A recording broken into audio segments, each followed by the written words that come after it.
Hello दोस्तों, स्वागत है हमारे इस यूट्यूब चैनल पर।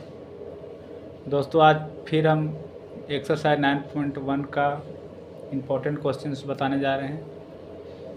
क्वेश्चंस है, एक नदी के पुल के एक बिंदु से, क्वेश्चंस को पहले पढ़ लेना है। बिंदु से नदी के सम्मुख किनारों के अवनमन कोण क्रमशः 30 डिग्री और 45 डिग्री है। यदि पुल किनारों से 3 मीटर की ऊंचाई पर हो तो नदी की चौड़ाई ज्ञात करना है।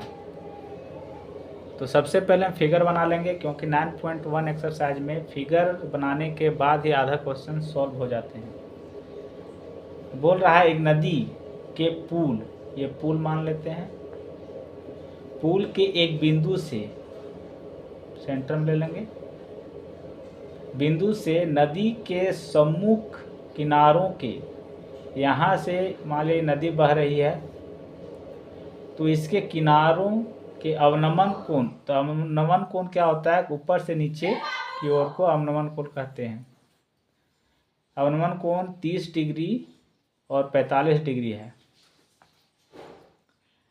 यदि पुल किनारों से 3 मीटर की हाइट पर है, ऊंचाई पर है, तो अब बीचों बीच ले लेंगे यहाँ पे 3 मीटर की ये हाइट, तो नदी की चौड़ाई ज्ञात करना है। नाम दे देंगे ABCD। ये चौड़ाई हमको BC निकालना है पूरा। अवनमन कोण मतलब 30 डिग्री, ये कोण और ये कोण, सम्मुख कोण जो होता है एकांतर अंतः कोण, वो हमेशा बराबर होगा। ये 30 है तो ये भी 30 डिग्री हो जाएगा, ये 45 है तो ये भी 45 हो जाएगा। मेरा सब चीज़ निकल गया है। सोल्व में जाएंगे तो हमको ज्ञात करना है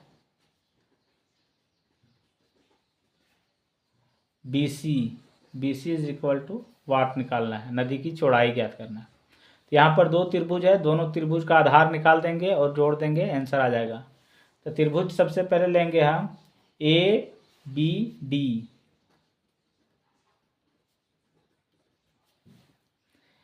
देखो ABD में क्या है, ये AD जो है वो लंब है और BD जो है वो आधार है। तो लंब दिया हुआ है, आधार निकाल लेंगे।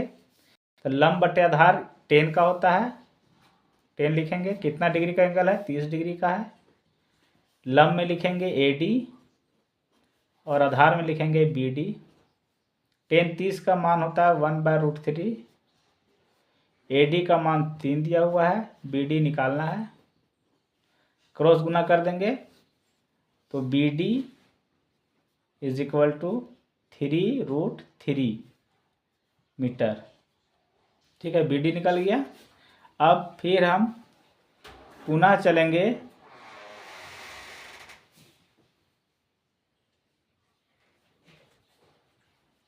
त्रिभुज ADC की तरफ।